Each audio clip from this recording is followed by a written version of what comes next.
Holy Knight Empire, Holy Capital. Under Astoria's rule and the notes Vaan left behind, the Holy Knight Empire shed its former shell and was reborn anew. Although problems never ceased to exist, they were trivial compared to the future framework that had been established. Under the new laws, discrimination against witches was met with strict punishment, just as witches committing crimes wouldn't be tolerated lightly. Regardless of sex, men and women were given equal rights and opportunities for education, resources, and jobs. However, the countless years of oppression and discrimination against witches had left behind scars that weren't so easily removed. In order to hasten the order of equal rights and balance in the country, most resources were allocated to witch sanctuaries, where witches were given extra care, trauma treatments, and assistance in searching their paths. However, these witch sanctuaries were not much different from orphanages, as most witches were young girls with pure, untainted minds and spirited will. The older witches had long been brainwashed and broken by the Empire's old system. As such, they didn't know how to think for themselves and could only continue to serve their masters as servants and slaves. Nevertheless, the excessive investment in witch sanctuaries had given rise to many concerns from old nobles. They believed the hatred born from the difference in status and treatment couldn't be resolved with such simple care. Instead, it only gave the witches chances to grow and stab back at men for the past. Astoria had also noted such concerns and acknowledged their possibilities. As such, as part of the education within the witch sanctuaries, the young witches were taught about the legendary feats of their savior, Vaan Kaju, a man. The witches were oppressed by men but were also saved by a man. Astoria believed that by giving all the credit to Vaan, which was also the complete truth, the witches would learn to forget their grudges against men. Alas, other problems arose from such a choice. Or rather, Astoria's biggest mistake was allowing Inaus to be a part-time teacher at the witch sanctuaries.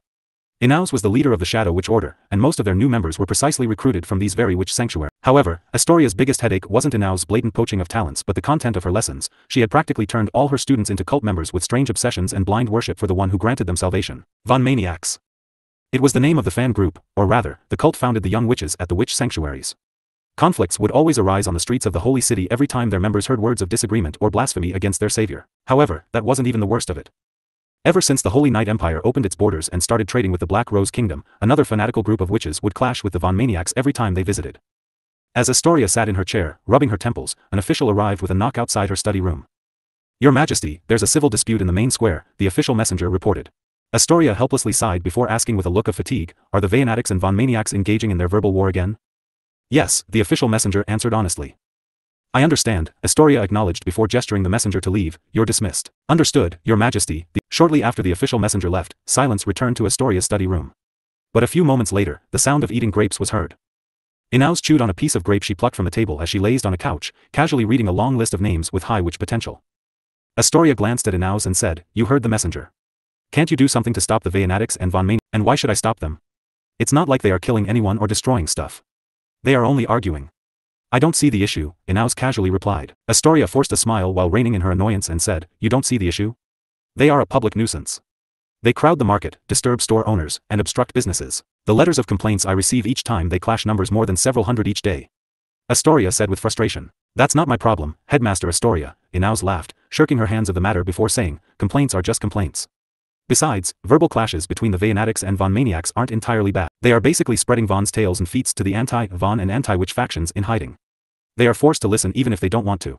Perhaps some of them will start getting swayed by the heated opinions and change their views. Something like that could be compared to passive brainwashing, don't you think? What seems like a problem now could be the key to avoiding bigger problems in the future." "Ugh." Astoria groaned before saying, "I understand your point and see the logic, but can't you think of my position a little? Why do you have to create problems for me? Like, seriously. Vaan Maniacs? You were meant to keep Lady Aliana in check, not join her." "I didn't come up with that name," Inaus chuckled with amusement before shortly shaking her head. "I admit I'm at fault for the founding of the Vaan Maniacs. However, the Vaan Maniacs are exactly the kind of witches I need in my current line of work.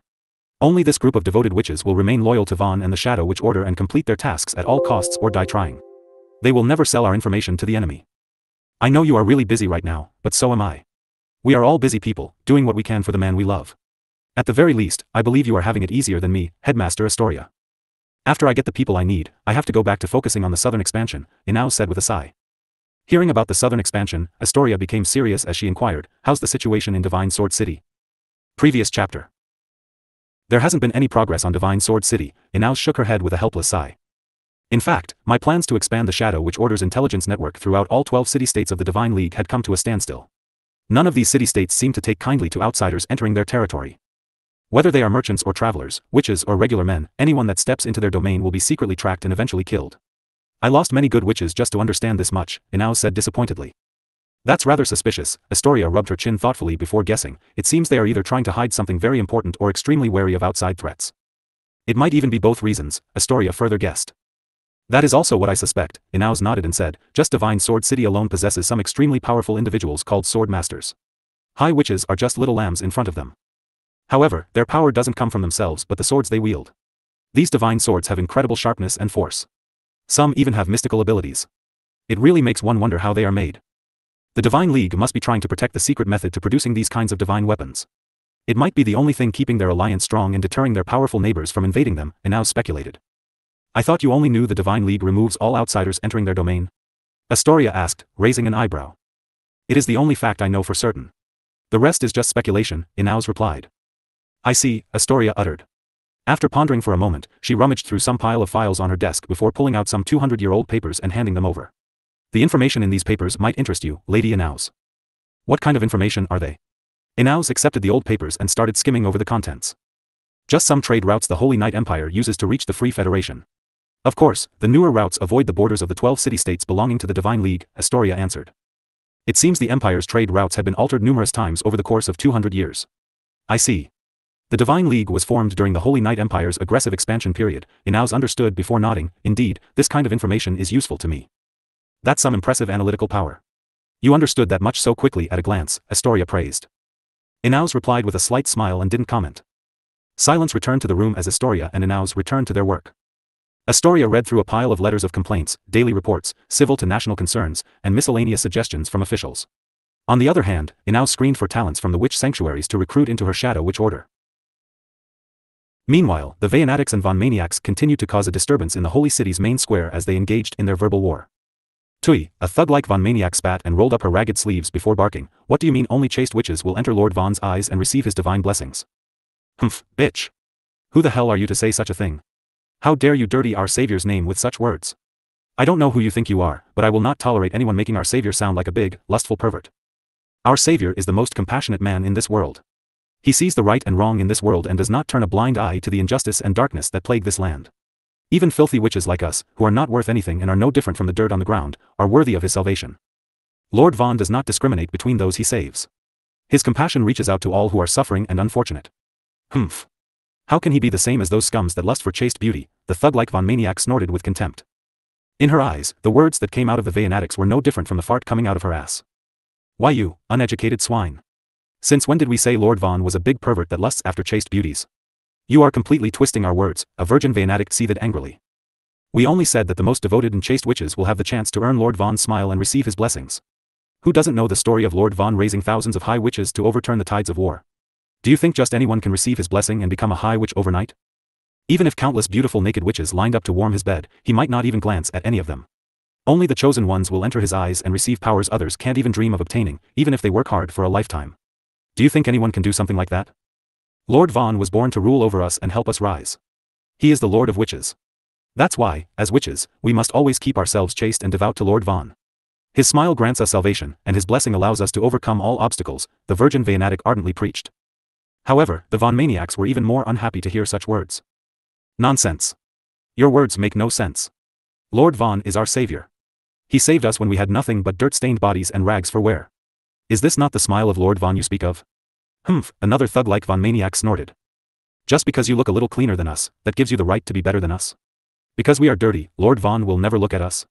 Who the hell do you think you are? Are you looking down on us? As the Vaanatics and Vaan maniacs verbally fought, a priest from the Sun God Temple was hiding in the corner of the main square, observing the situation with a guilty look. In fact, today's verbal conflict between the two extremist groups was caused by him when he asked a dirty young girl in ragged clothes, "Have you heard of our Lord and Savior, Sun God Vaan?" He just wanted to spread his faith. Who would have known the person he randomly picked on the streets would be a Vaan maniac? Who would have also known the person would fiercely criticize him and be overheard by a Vaanatic?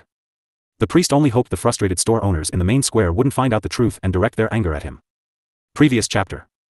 Next.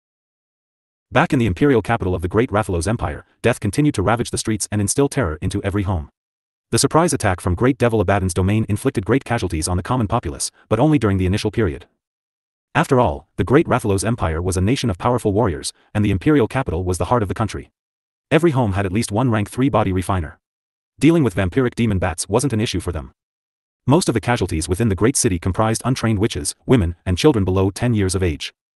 The actual casualties of warriors were very few, and even then, they were mostly the results of getting swarmed by several hundred bats or acts of self-sacrifice to save their families. However, the waves of vampiric demon bats were only the first phase of attacks from Great Devil Abaddon's domain. Vampiric demon bats were ranked at the very bottom of the vampire hierarchy. They were lesser creatures of darkness and the root of the vampire race, but that also made them the weakest within the group.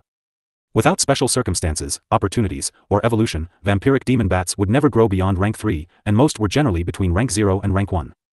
In Great Devil Abaddon's domain, these vampiric demon bats were only considered cannon fodders, scouts sent to sweep the imperial capital's trash and detect impure blood. They were simply cleaners, doomed to die blood testing for the higher rank vampires who wished to avoid contracting blood diseases from the humans. Ding! Emperor Vaan swung his treasured sword, the rank 5 blue Fang, down on noble vampire Casimir with all his strength and body weight, only to be casually stopped by the nail tip on one of the latter's fingers. At the same time, a small crack appeared on the rank 5 blue Fang, which was refined from the sharp teeth of a rank 5 mutant shark. Is this the best shot you got, Emperor of the Humans? Noble vampire Casimir asked uninterestedly with one arm behind his back. You're proving to be far too disappointing. If you can't even defeat me, the weakest of my group, your city is doomed to fall, Emperor of the Humans. With that said, noble vampire Casimir exerted some force into his finger and flung Emperor Vaan several dozen meters away. After Emperor Vaan recovered to his feet and glanced at the damage on his rank 5 blue Fang, he snorted, "You underestimate my empire too much. There are others stronger than me." Bam! Emperor Vaan stomped the ground, catapulting himself toward noble vampire Casimir. His body spun 3 times in midair as he gathered centrifugal force and momentum and compressed his aura simultaneously. Aura blast. At the moment of contact between the blade of Emperor Varan's rank 5 blue Fang and noble vampire Casimir's sharpened nails, the compressed aura erupted spontaneously. In that instant, noble vampire Casimir's already surprised expression became even more wonderful to behold. The force of Emperor Varan's sword swing was already 20% stronger than the last attack. But the aura eruption instantly increased that number to 120% power. Ka-cha! Under the forceful attack, the cracks on Emperor Varan's rank 5 blue Fang became even more evident. At the same time, noble vampire Casimir's 5 nails all shattered. The rank 5 blue Fang continued its trajectory and cleanly sliced off half of noble vampire Casimir's right hand, prompting him to retreat from Emperor Varan with a leap to draw some safe distance. Nevertheless, noble vampire Casimir didn't seem particularly concerned about his injury. Blood gushed out of his wound to retrieve his severed hand. Within moments, his severed hand was reconnected and healed. It seems I have underestimated you, Emperor of the Humans. However, you must also know that there are at least 99 stronger vampires than me. Noble vampire Casimir calmly spoke with elegance, but he was, in truth, boiling with rage inside. He couldn't believe a mere human could harm his noble body and ruin his pretty nails. It was a disgrace to a member of the Blood Ancestors' night parade. I'll worry about that when the time comes. Right now, I only care about slaying you, Emperor Varan grinned and said, and by the looks of it, I have a pretty good chance. You might be stronger than me, but you lack experience. Did you only train and learn how to posture with livestock back in your home? Emperor Varan taunted audaciously. His opponent was strong, but not to the point that they could block his attacks as casually as they appeared on the surface. The vampire definitely used a considerable amount of blood energy to strengthen his body. Audacious. Noble vampire Casimir snapped as he could no longer hold back his anger, not after hearing the last line. I treated you with respect, and yet, you dare spit on my face and insult me? You're just a mere human. Who allowed to act so insolent in front of this noble one? Noble vampire Casimir howled furiously. His blood energy seethed along with his emotion and overflowed outside his body, surging like raging tides. It caused the ground to shake and the air to tremble. Emperor Varan had no doubt that noble vampire Casimir's following attacks would be far too powerful for him to receive. In fact, if he wasn't careful, he might even die in a single strike. However, noble vampire Casimir's unstable state of mind also made his moves more predictable. Emperor Varan couldn't beat noble vampire Casimir in raw power, but that didn't mean noble vampire Casimir was undefeatable. His body was still made of flesh and could still be cut with a sharp sword. Emperor Varan believed he only needed a single opening to cut off noble vampire Casimir's source of life and end his life. Ha ha ha. I am the great emperor of this human nation. Why can't I act boldly and unrestrained to those beneath me? You can act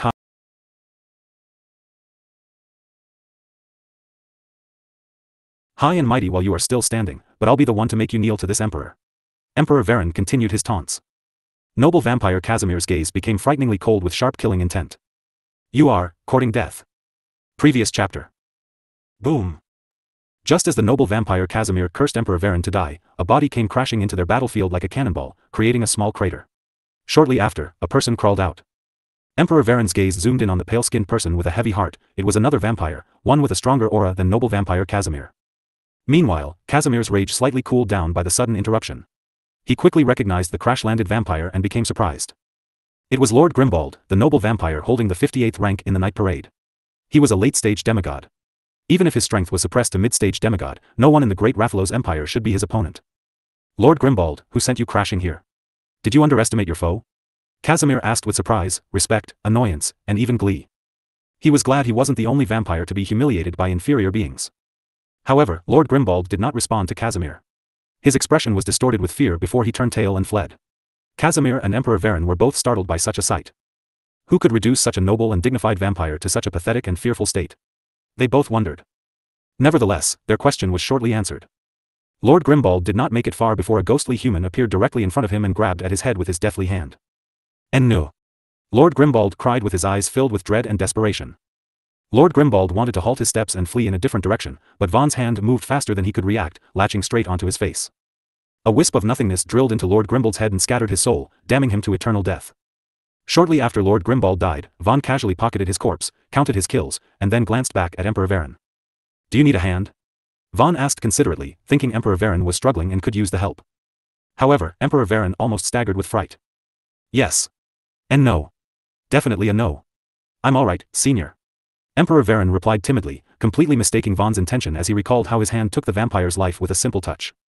He had never seen such a frightening and bizarre scene. Were these immortal-like vampires so easy to kill? Who was he? Where did he come from? Did the vampires accidentally summon a death god due to their killing spree?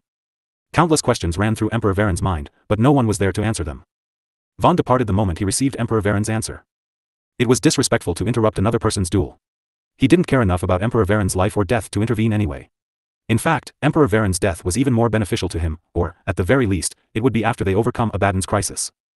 Vaan disappeared through the void to catch his next runaway vampire. After the bats went crazy and attacked the high-ranking vampire group, the vampires all scattered and ran as they gave up fighting him. They figured it wasn't possible to defeat him, so they chose to treasure their lives. When faced with an impossible situation that would result in death, it was almost instinctive for all life to seek other means of survival. It seemed the vampires were no exception to this. They were also living beings. Nevertheless, to choose life over honor, it seemed he had hit the vampires hard.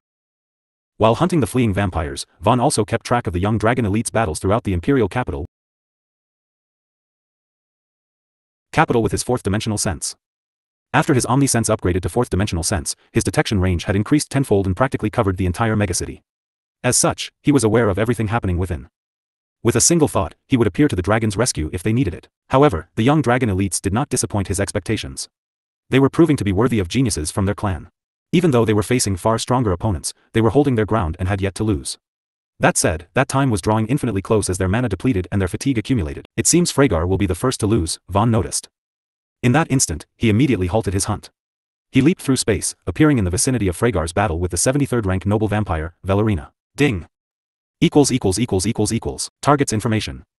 Name, Valerina Avici. Race, vampire. Class, middle noble. Age, over 3,300 Gehenna years. Position, 73rd rank in the Blood Ancestors Night Parade. Existence level, middle stage demigod, suppressed too early.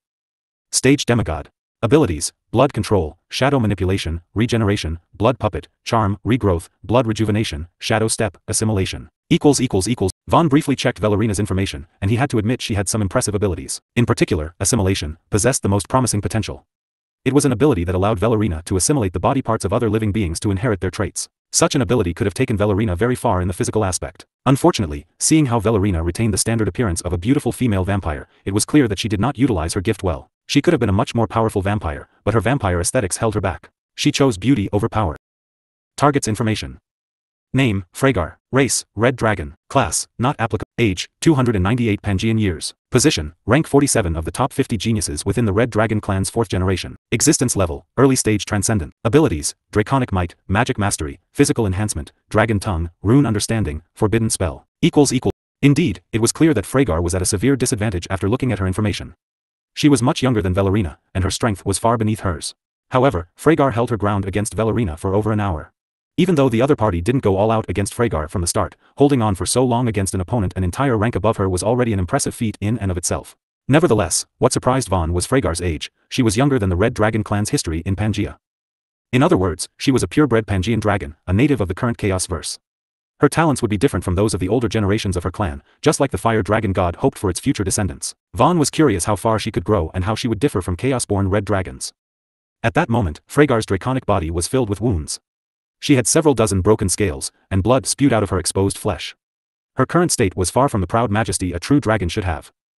However, she had a tenacious, unbending will that refused to submit to a greater power. She would die before she bowed her head, and as long as a single breath remained in her, she would keep fighting until the end. Nevertheless, despite her bloody and gruesome sight, Freygar's wounds couldn't be considered severe. They were only surface wounds. Evidently, Valerina enjoyed toying with Freygar, torturing her slowly like a cruel hunter who took pleasure in making its prey suffer.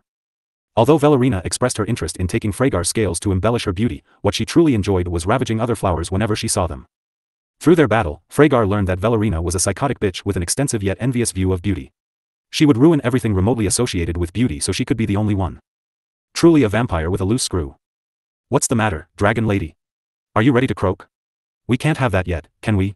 Not before I see your despair as you beg me to end you, Valerina cruelly said. She swiped at Freygar's damaged body with her sharp nails, easily peeling off her dragon scales like a scraper. The difference between their strength was too great. Even after fortifying the body with physical enhancement, Freygar could not close the gap between their power. With her dwindling mana and stamina, her strength also declined. As a result, her exhausted body was subjected to even more physical violence and abuse. Nevertheless, Freygar's expression remained determined and stubborn. Her body may break, but her spirit will never bend not to a sorry sight of a being like Valerina. She refused to. You can keep dreaming, vampire. I am a proud dragon. I would rather die than submit to your whims. But even at the cost of my life, I will make sure to take you down with me. Freygar roared furiously. Kakik, is that so? Then let me see how you are going to do exactly just that. Go on, keep struggling.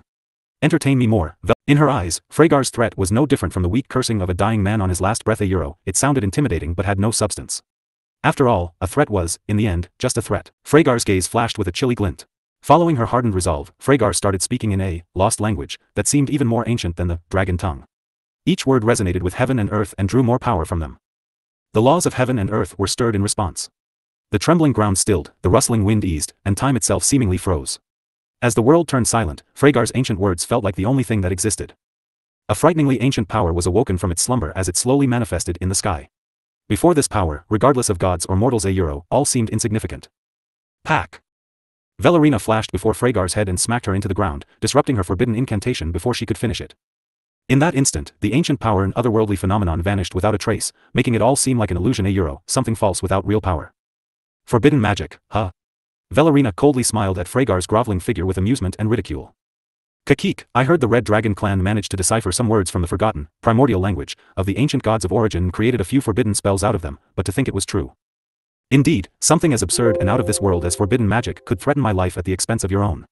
However, you must be a fool if you think I would just stand by and watch you finish such a powerful spell, Valerina laughed coldly. She had anticipated Freygar's last resort and intercepted her as planned. However, if not for her curiosity regarding forbidden magic, she would have intercepted Freygar even sooner. That said, it was only for a brief moment, but the ancient power that barely manifested according to Freygar's primordial words of beginning had Valerina's heart quaking with endless dread. Thus, although Freygar ultimately failed to cast her forbidden magic, she broke Valerina's calmness. I heard using forbidden magic comes with soul-crippling consequences that may follow you for several lifetimes. Since you are determined and so cruel to yourself, I should end you now to avoid incurring unexpected losses, Valerina coldly stated, determining to kill Freygar. Ha ha ha. Freygar laughed fearlessly before snorting with contempt. What's wrong? Are you afraid of getting burned after playing with fire for so long? You are more cowardly than I thought. Perhaps bats aren't your ancestral origin. The blood-sucking mosquitoes should be more accurate, right? Freygar added more salt to her insult. Valerina was completely enraged. She had never heard such demeaning words before. It infuriated her to no end. Go to hell. Valerina furiously screeched. In that instant, Valerina stabbed at Freygar's disdainful left eye with her needle-like hand, intent on penetrating straight through to her brain to kill her. But before Valerina's piercing hand could reach Freygar's eye, Vaan instantly appeared between them, surprising them both. At the same time, Valerina's hand drilled toward Vaan's seemingly defenseless back, only to come to a grinding halt a few millimeters from contact, as if an invisible force was preventing it from proceeding further. In fact, Valerina's hand never stopped drilling forward. However, to the naked eye, it appeared to have stopped completely. Within those few millimeters of space, the actual distance between Vaan and Valerina continuously widened due to his spatial law. As such, while it was only a few millimeters of space on the surface, it was also an insurmountable chasm that couldn't be crossed. Supreme Leader. Freygar weakly cried out with pleasant surprise. You fought well, Freygar. In the face of an overwhelming adversary, you have demonstrated the spirit and pride of the Red Dragon clan, Vaan calmly praised, completely disregarding the vampire behind him. You may briefly rest before returning to the battlefield to help the humans. I will take care of matters here. Following Vaan's words, he splashed Freygar in a bottle full of purified demigod-rank vampire blood essence, allowing her damaged draconic body to heal at alarming speeds. Even her missing dragon scales were regrown at a visible rate. Meanwhile, Valerina retreated after her attack failed to advance and glared back at Vaan with great alarm and wariness. Who the hell are you? And what the heck did you just do? Valerina barked with silent trepidation. Previous chapter. Next chapter. Report chapter comment.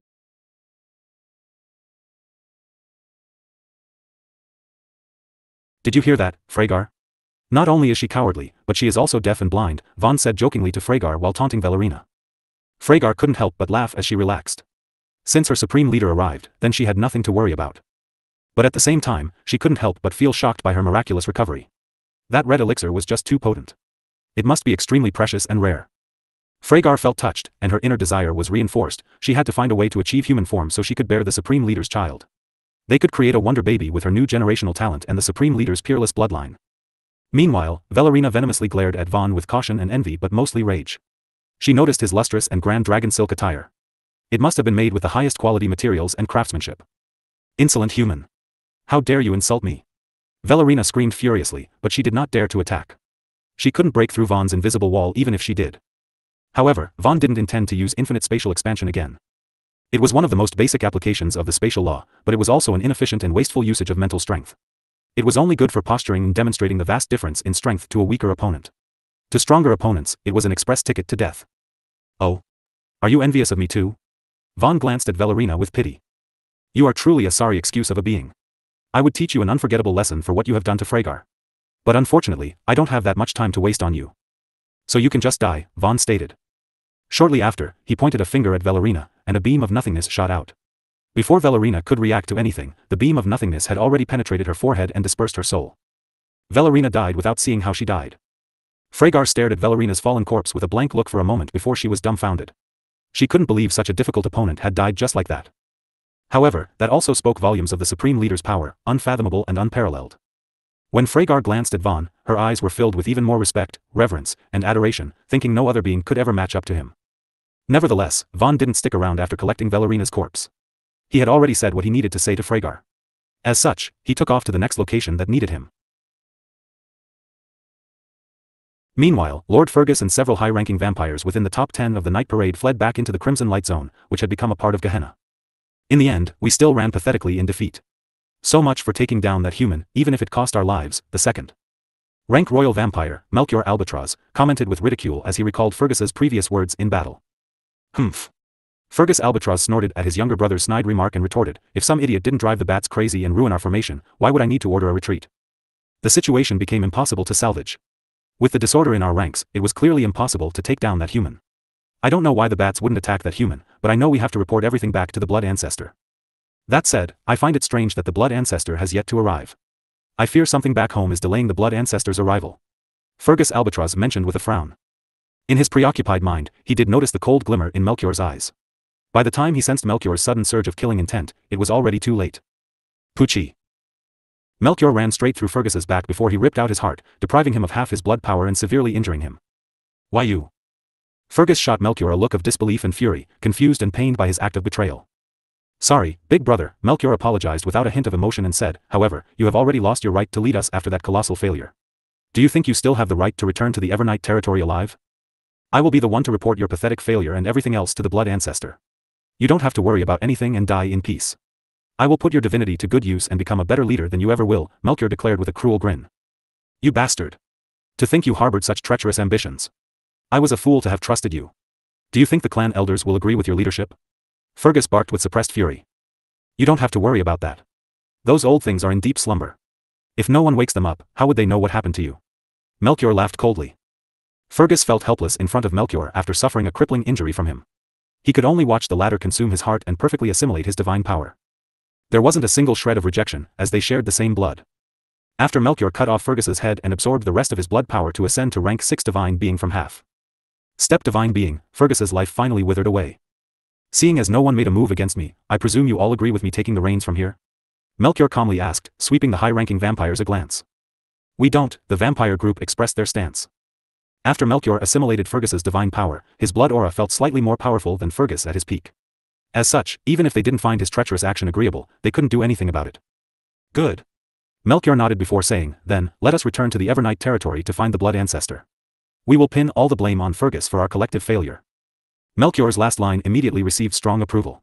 If Fergus took all the blame, they could all escape punishment and return without worry. However, at that moment, none of them knew that the Evernight territory was currently quaking in terror under the wrath of another great devil. Previous chapter. Next chapter. The Evernight territory was a land of eternal darkness as dark clouds perpetually shrouded its sky, blotting out the heavens beyond. There was no moon, sun, or stars, just endless dark clouds looming over the skies. However, this land of vampires was not one drowned in complete darkness and gloom. On the contrary, it was a boisterous land, full of nightlife. The light of night activities illuminated its land from every city within its borders. In terms of population, the Evernight territory was even ranked within the top 3 out of the 7 great devil domains. For the continuity and prosperity of the vampire race, the vampires practiced abstinence and limited their blood drinking. At the same time, they allowed their livestock to develop and populate. As such, vampires were only a minority. The other human and demon races made up most of the population. Nevertheless, the vampires' authority was absolute as they governed the land with a strict feudal system. Furthermore, blood was the main currency in the Evernight territory. The higher its quality, the higher its value. Blood currency was also the only blood vampires could drink with indulgence. Excessive blood-sucking was strictly forbidden by law, and lawbreakers caught in the act would be sentenced to eternal sleep. Besides absolute respect and obedience to the vampires, livestock in the Evernight territory were given a lot of freedom and autonomy. As such, their happiness level was quite high, especially among the high-quality livestock. They didn't need to work or worry about food. Sacrificing a bit of their blood was all they needed to acquire everything to survive and enjoy a carefree life of eating and playing. However, such privileges were only reserved for those with blood of value. If one were weak or ill, their blood value would be little to none. Bad blood was worthless, and couldn't buy anything. Furthermore, those with blood diseases were killed without exception. As such, livestock still understood self-control and health maintenance. After all, a healthy, strong body would produce healthy, high-quality blood. Thus, the labor force within the Evernight territory was actually unbelievably impressive. Under the rule of the vampires, their livestock lived happy, self-disciplined, yet enjoyable lives. The concept of fear was almost foreign to them besides those who failed to integrate with their society and follow the social norms. At the very least, that was the case until now. Now, half of the Evernight territory was quaking in fear under the tyrannical and oppressive aura of a furious great devil. Whether they were livestock or the livestock of livestock, all found the devilish pressure suffocating and frightening beyond their imaginations. Vladigold City was struck by this devilish pressure the heaviest. Abaddon, get your ass out here. Hecate's wrathful words resounded throughout the sky, shaking the city below and the floating castle above with recurring sound waves like an echo. However, each wave was even more mighty and deafening than the last, causing extensive and indiscriminate damage to weak objects and life forms alike. Even the deaf could hear its power, and the idiots could understand its horror. The great devil Hecate was truly furious.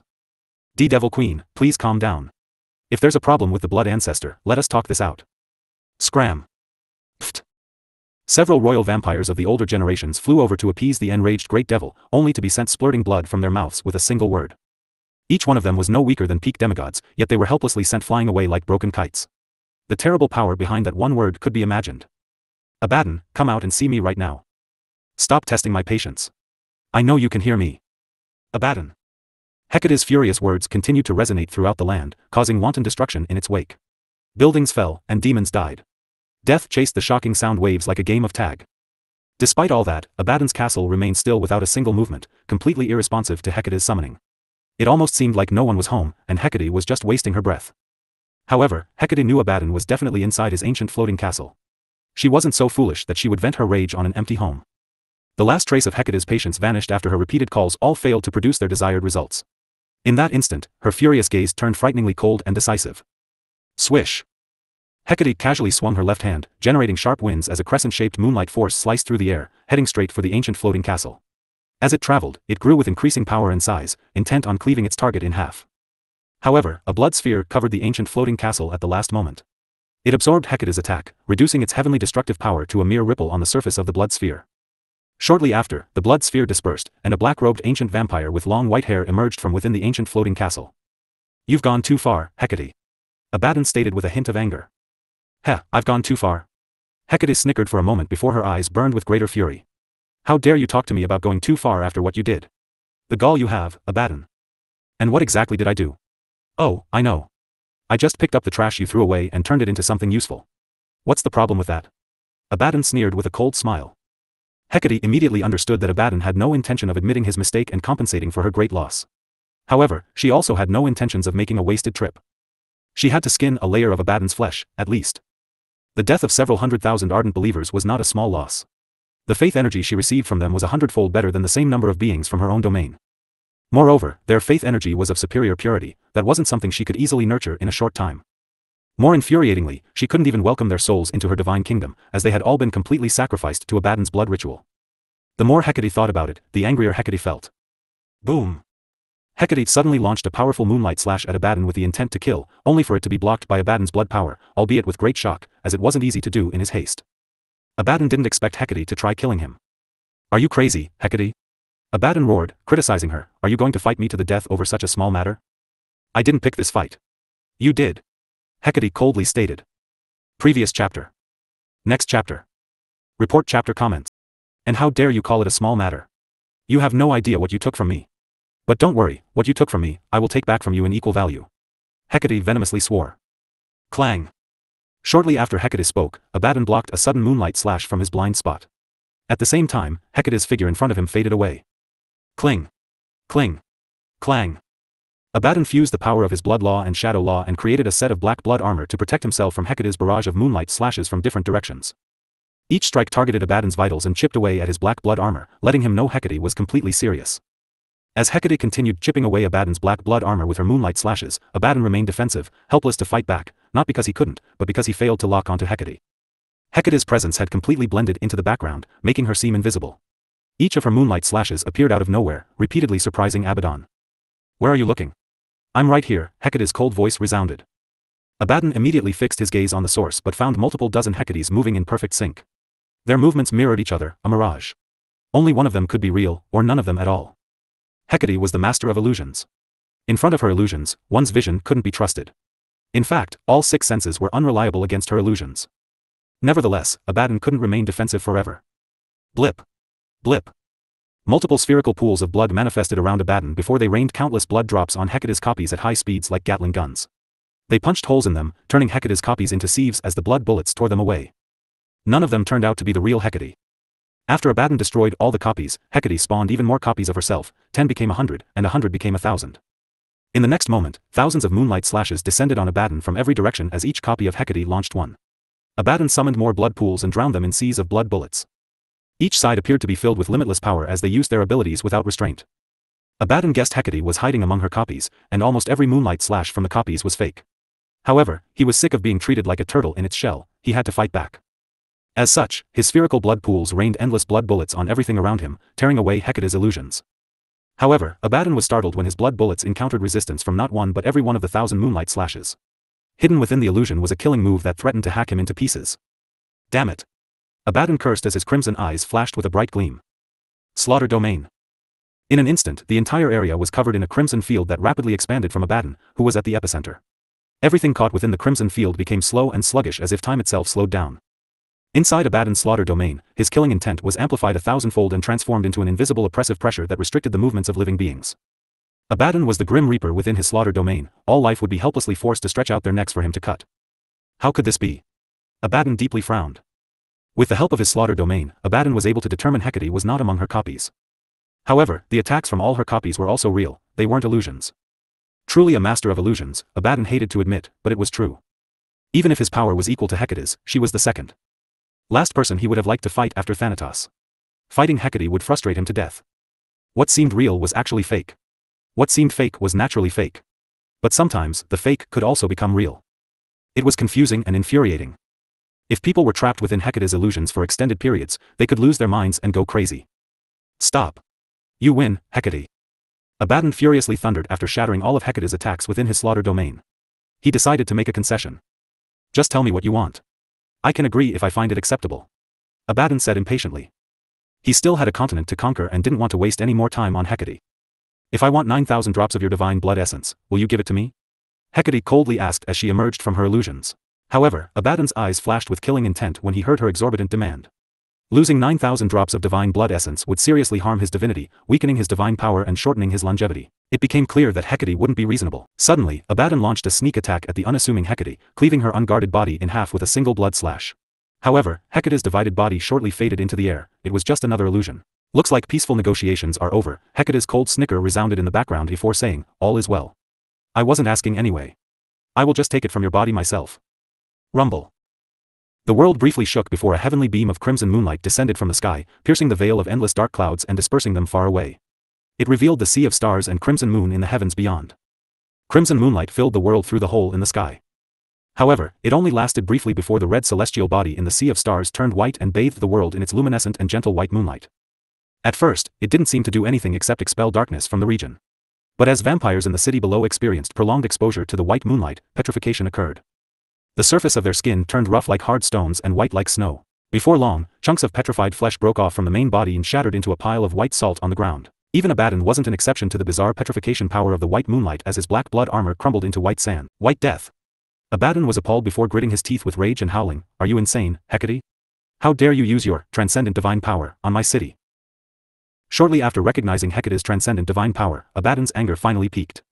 He had exercised a lot of restraint due to the potential destruction his power could cause to his people and land. However, Hecate didn't have this concern as they weren't hers. In fact, ravaging Abaddon's territory would make her even happier. After all, she had lost a tremendous source of faith energy.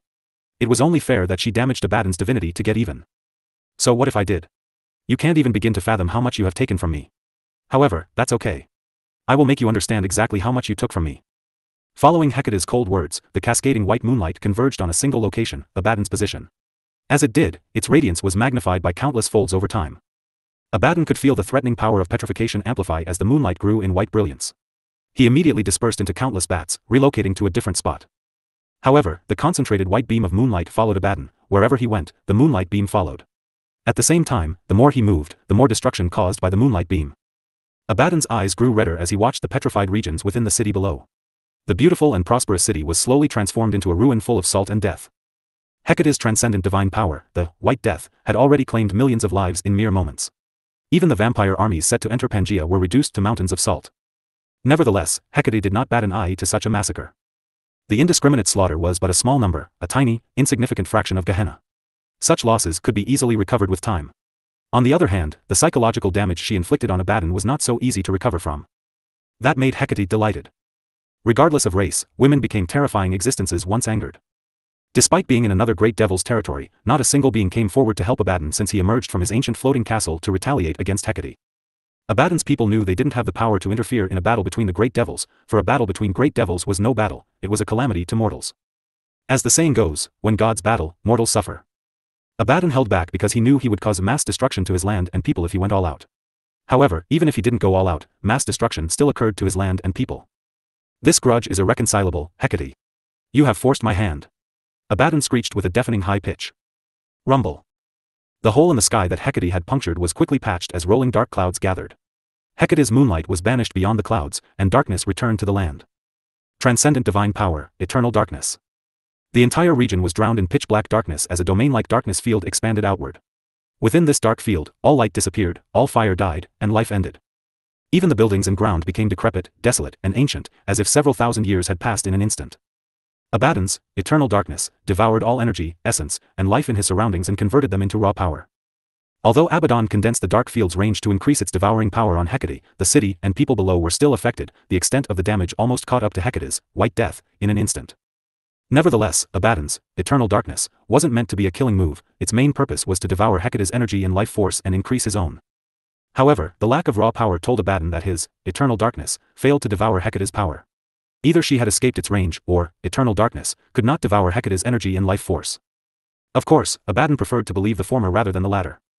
Unfortunately, it turned out to be the latter as Abaddon noticed an emerging protective sphere of light covering Hecate. "Ha! Eternal darkness, ha! You're truly cruel to your people," Hecate ridiculed before saying, "but did you really think this kind of transcendent divine power would work on me?" Following Hecate's words, intense light rapidly concentrated on the tips of her middle finger and thumb. Transcendent divine power, white nova. With a casual flick, the intense white light concentrated on Hecate's finger erupted in all its splendor and glory. It instantly covered the entire region in its white brilliance, seemingly mimicking the dawn of creation. The endless darkness summoned by Abaddon's transcendent divine power was ruthlessly stripped away in the blink of an eye.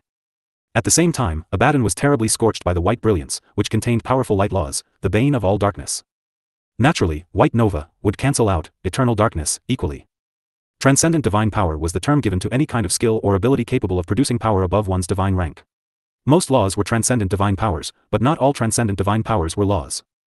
Indeed, it was foolish of me to compete in transcendent divine power with someone who has mastered 7 different transcendent divine powers, Abaddon admitted with an ugly expression. However, not all transcendent divine powers are made equal. The one with more transcendent divine powers isn't necessarily stronger. That said, I'm not keen on proving that to you. Why don't we end the fight here, Hecate? Don't you think you have gone far enough with your tantrum? Look, I've opened a stable connection to Pangaea. I am willing to split the gains with you after we conquer it. What do you say? Abaddon sought Hecate's answer after making his concessions. Although he wanted nothing more than to tear Hecate apart, he had too great of an ambition to be held back by her. More importantly, if it were something so easily done, he would have already done it. He couldn't let her delay him any further. Unfortunately for Abaddon, Hecate wasn't someone he could reason with once he got on her bad side. Split the gain.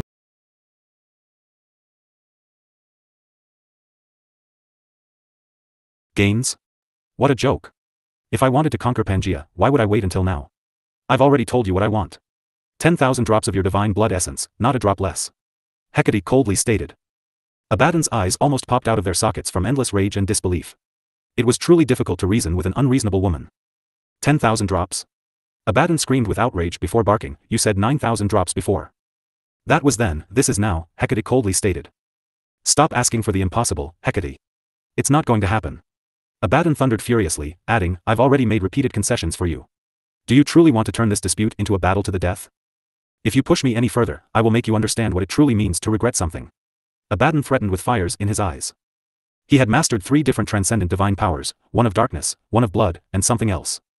However, the last transcendent divine power was his trump card. It wasn't something he wanted to reveal unless he was caught in a truly dire situation with his life on the line. Unfortunately, Hecate might really force it out of him.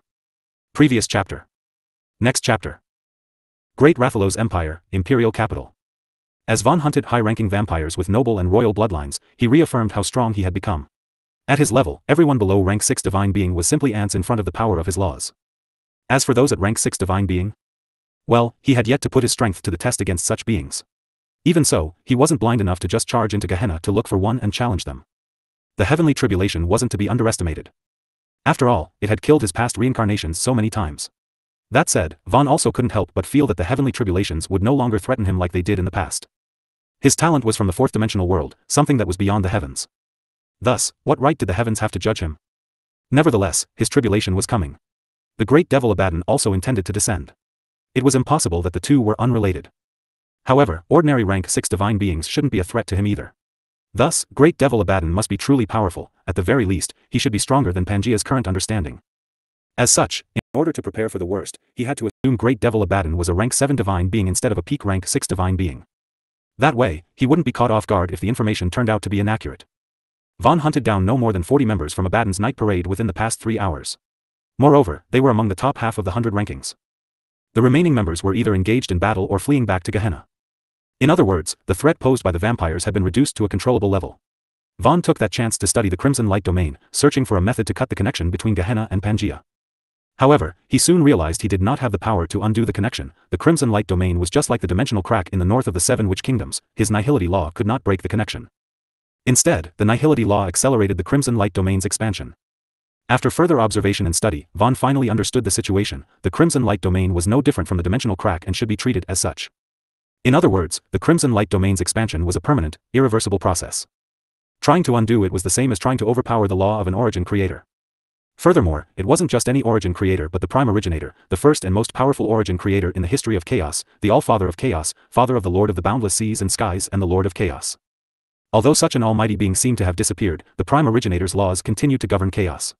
At the same time, they were supervised by the current Lord of Chaos. The prime originator founded chaos to preserve the life of every dying chaos verse.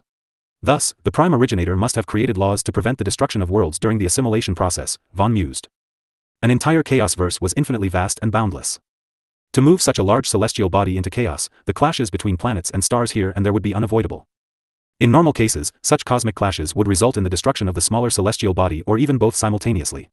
However, such an event did not happen to Pangaea and Gehenna. Instead, the two worlds were superimposing to become a single greater world. This was definitely under the power and influence of the prime originator's founding laws. To think great devil Abaddon found a way to speed up this fusion process, Vaan thought. However, he didn't think great devil Abaddon's divine power was so great that he could control the laws of an origin creator. Instead, he would rather believe great devil Abaddon used a loophole in the laws to hasten the process. Did the huge, instant loss of lives trigger the prime originator's laws to preserve life and, thus, result in the hastened fusion? Vaan guessed. Whatever the case was, it would not change the fact that the vampires would continue to threaten the great Rathalos Empire for a long time. The war against Gehenna had begun and wouldn't end any time soon. If other great devils used this connection point to invade Pangaea, it'd be difficult for Pangaea to resist. Vaan frowned, and wouldn't end any time soon. If other great devils used this connection point to invade, immediately realizing the problem. However, the heavens wouldn't cut off all paths to life, there had to be a way to overcome the situation. After a moment, Vaan shifted his attention to the vampiric demon bats. Although he had awakened the boundless sea and sky aura, he had not tested the extent of its power. As Vaan released his boundless sea and sky aura, countless vampiric demon bats gave up preying on humans and flocked towards him. Within mere moments, several 100,000 black bats had already gathered around him, and their numbers were still soaring. They were only lesser creatures of darkness and positioned at the bottom of the vampirical hierarchy. However, their incredible numbers made them a force that couldn't be ignored. The black bats flapped their wings and circled Vaan in laps with excitement and curiosity, kicking a great storm that looked no different from a black tornado. The chaotic winds pulled and pushed everything around them. At the same time, the dragons and wyverns subconsciously wanted to abandon their battles and fly over right away, as if they were answering a summoning. It was part of their instincts. However, their intelligence allowed them to resist the sudden attraction. Only weak wyverns and wild birds of lesser intelligence followed the force of attraction. Nevertheless, as multiple other flying species joined the black tornado formation, there was an unreal sense of harmony and coordination. They did not conflict with each other, regardless of whether they were sky predators or prey. What's going on over there? What kind of situation is that? I've never seen such a bizarre sight before. Me neither. I'm sure something like this has never happened in history. Just how are these sky creatures all getting along? Astonishment quickly spread throughout the chaotic city as an increasing number of people noticed the unnatural phenomenon in the sky. Previous chapter. Next chapter. Is that the Supreme Leader's aura? What kind of aura is that? It feels so sacred and inviolable. In another battle, Kvat was briefly distracted as he noticed Vaan's boundless sea and sky aura coming from the black tornado of bats with other flying creatures. However, the corner of his eyes shortly discovered Galen trying to sneak away. Where do you think you are trying to run, devil's pawn? Kvat snorted with contempt, stomping the ground with one of his front legs. In that instant, several large earthen spikes with fiery veins erupted from the ground beneath Galen, impaling him from different angles. Some directly penetrated Galen's body, while other earthen spikes narrowly missed. But regardless of their accuracy, they collectively restricted Galen's pale and weakened body. Why are you hunting me? Don't you have more important targets to go after? Galen weakly roared with a hoarse throat. Kvat stared at him coldly and said, a sinful human like you, who does not know the value of life, deserves to die. You should count your blessings for every second you breathe. No. Galen cried, sensing his impending death. However, just as Kvat was about to execute him, a huge draconic body came crashing into the area. The unfortunate and immobile Galen was helplessly crushed under Laptis's immense weight. After Laptis regained her footing, Galen remained flat on the ground, lying in a puddle of his own blood and splintered bones. His body felt soft like cotton. Despite the destruction of Kvat's restrictions, he did not move. His broken body required time to recover, and in his exhausted state, it took even longer. His head was the first to recover, followed by his throat and upper body. At the same time, Laptis noticed Kvat just as the shadows of a high-ranking vampire came within view. Laptis's and Galen's expressions changed immediately. Kvat, help me. Lord Vampire, save me. Two voices cried simultaneously as Laptis and Galen looked at their respective and potential saviors. In that instant, Kvat and the high-ranking vampire studied each other cautiously, gauging each other's strength. Oddly enough, both sides were relieved after determining each other's strength. It didn't take long before the high-ranking vampire's lips smacked with disdain. Then, he glanced at Galen's pathetic state with even greater contempt. You're the human contracted by our blood ancestor? You are truly a piece of human trash. The blood ancestor's blessing is wasted on you. No wonder the great devil Hecate abandoned you. The 100th rank noble vampire, Wide, spat ruthlessly with contempt. Wide couldn't believe that a mid-stage transcendent would reduce an early-stage demigod to such a sorry state. Humans were truly inferior beings, Wide thought. Well, I guess I can't blame you. Even if you receive our blood ancestor's blood essence and become a vampire, you wouldn't know how to use his gifts immediately. Let me show you the might of a true vampire. Wide confidently declared. The next moment, Wide launched a sudden punch at Kvat's chest. At the same time, Kvat squinted his eyes but ultimately chose to do nothing. Boom! Wide's fist landed squarely on Kvat's sturdy dragon chest, but the anticipated effect did not happen. Kvat did not budge an inch. Wide was dumbfounded. How could the punch of an early-stage demigod have no effect on a mere mid-stage transcendent? Even if his opponent was a dragon, the defensive properties of its physique shouldn't be that overwhelming. Nevertheless, Kvat glanced down at the puny vampire beneath it before snorting, that's cute. Did you not eat enough? The divine rank stalactite milk had reforged Kvat's body, granting his physique the sturdiness of the earth attribute. Furthermore, Kvat had consumed the amount of divine rank stalactite milk needed to raise 10 mid-stage human transcendents or even 100 early-stage human transcendents. Naturally, his already sturdy dragon body would become even more sturdy. Nevertheless, Wide didn't know that. Thus, his face immediately flushed with shame and embarrassment. However, he quickly turned it all into anger. I am the 100th rank noble vampire in my blood ancestor's night parade. How dare you look down on? Boom! Before Wide could finish speaking, Kavat raised his leg and ruthlessly stomped down on him. Divine ability, I am heavy. Kavat flattened Wide into a bloody paste with, I am heavy. Nevertheless, even with his preliminary proficiency, the might of his stomp was so great that even the ground ruptured like a tectonic plate shifting seismic earthquake. Wide's body parts were splattered so far apart that his soul scattered along with it, unable to return and recover. He was killed instantly under a force that not even ordinary mid-stage demigods could create. Laptiz was dumbfounded, and Galen's already pale face turned whiter in horror and disbelief. Neither of them expected Kavat's stomp to be so powerful. After all, it was the first time he had used it. Moreover, I am heavy had specific conditions for usage. If Wide had not positioned himself so close beneath him, he might not have been able to pull it off. However, he saw the opportunity and just went for it. Sir Kavat, your stomp was truly powerful, huh? Kavat could only respond with a wry laugh. Shortly after, he fixed his gaze back on Galen. He had let this vile being live for far too long. No. Please don't kill me. I'll do anything you want. I'll be your slave or mule, anything you want me to be. Just don't kill me. Galen pathetically pleaded for his life. Despite pleading for his life, he did not look at Kavat at all. Instead, he desperately crawled away to the best of his ability. His broken legs remained unhealed since blood energy had depleted. He wouldn't be able to recover from another life-threatening injury. Just die, Kavat. Boom.